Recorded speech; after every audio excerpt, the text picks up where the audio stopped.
Perkenalkan saya Dr. Ampera, dokter yang bekerja di klinik Kimia Farma Dentata ini.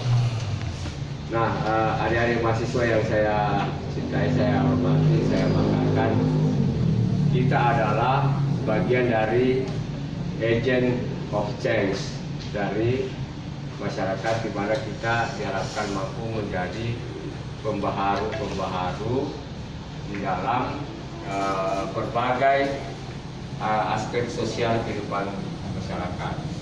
Nah, salah satu hal yang terpenting sehubungan dengan COVID ini adalah bagaimana mahasiswa mengambil peran di dalam upaya pencegahan dan pemutusan mata rantai penularan COVID tersebut.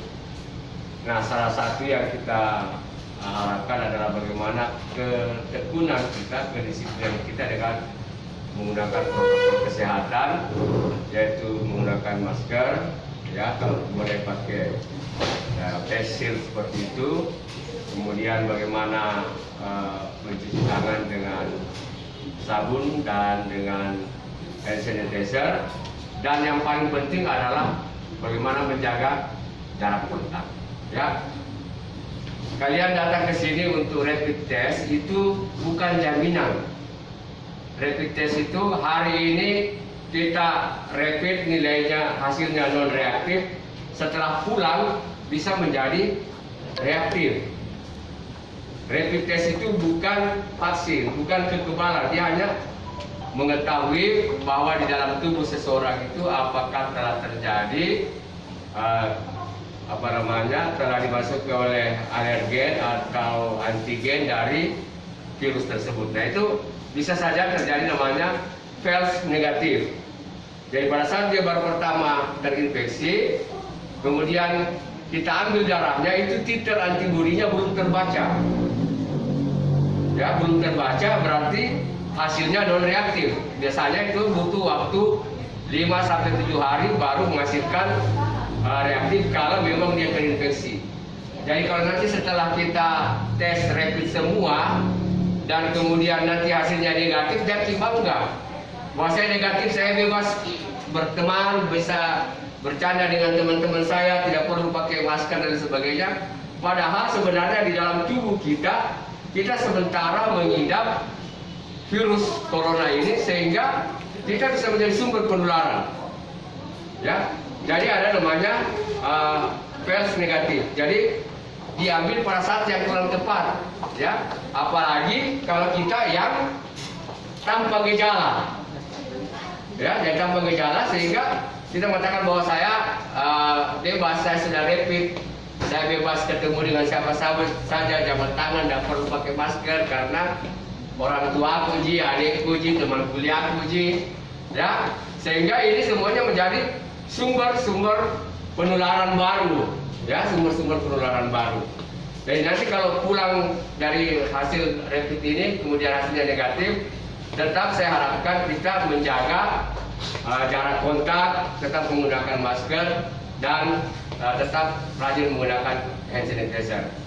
Saya perhatikan di depan itu ada hand sanitizer kita sudah siapkan. Ternyata teman-teman masuk, adik-adik masuk, tidak ada yang menggunakan hand sanitizer itu. Padahal kita tahu di sini semua orang batuk, semua yang duduk di sini, ya, orang yang buang ludahnya, yang bersin dan lain sebagainya, itu punya potensi untuk menjadi sumber penularan, ya. Nah, oleh sebab itu saya sebagai dokter, sebagai kakak, sebagai senior, saya mengharapkan adik-adik nanti kalau turun ke masyarakat KKL, gunakan ilmu kita, pengetahuan kita untuk bagaimana melakukan rekayasa di masyarakat supaya masyarakat bisa ikut berpartisipasi di dalam menjaga dan memutuskan mata rantai COVID ini. Percuma sebenarnya itu pembatasan di lapangan seperti itu, di antar daerah seperti itu, kalau sumbernya tidak diantisipasi, ya. Jadi kita cegah orang COVID masuk, padahal masyarakat sendiri itu sumbernya selalu terproduksi. Makanya setiap hari ada 200 orang yang positif, ada 300 orang yang positif. Karena kenapa? sekalipun perbatasannya dijaga, tetapi produksinya di masyarakat tetap ada. Ya, apalagi teman-teman mahasiswa ya, karena daya tahan tubuhnya bagus, dia menjadi carrier. Dia tidak sakit, tapi dia menjadi sumber penular kepada orang lain. Nah, jadi saya mohon mudah-mudahan insya Allah kita semua yang rapid hari ini ada 15 orang yang rapid test, hasilnya semua negatif. Tetapi jangan merasa bahwa dengan rapid yang negatif saya bebas berbuat atau bergaul dengan cara-cara atau pola-pola yang lama. Ya, mohon dukungan kita bersama, mohon kerjasama kita bersama, karena ini kerja-kerja sosial kita semua. Ya, kalau kita tidak bisa memperbaiki, setidaknya kita tidak berbuat. Ya, saya kira seperti itu. Hari ini beberapa guru-guru besar kita yang sementara sakit karena diduga terkena COVID.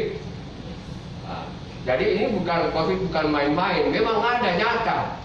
Ya, dokter saja sudah hampir kurang lebih 20-30 orang yang meninggal karena COVID, dan orang-orang punya kapasitas keilmuan yang luar biasa semua. Tapi yang namanya itulah perjalanan hidup. Oleh sebab itu saya minta sekali lagi kepada adik-adikku mahasiswa, kalau bergaul nanti di masyarakat, turun di masyarakat, perlihatkan bahwa kita adalah agent of change, alat pembaharu, supaya jangan kita menjadi sumber penularan baru bagi masyarakat kita di sana. Saya kira demikian, terima kasih, mohon kerjasama untuk memberkati kita semua. Terima kasih, silakan. Ya.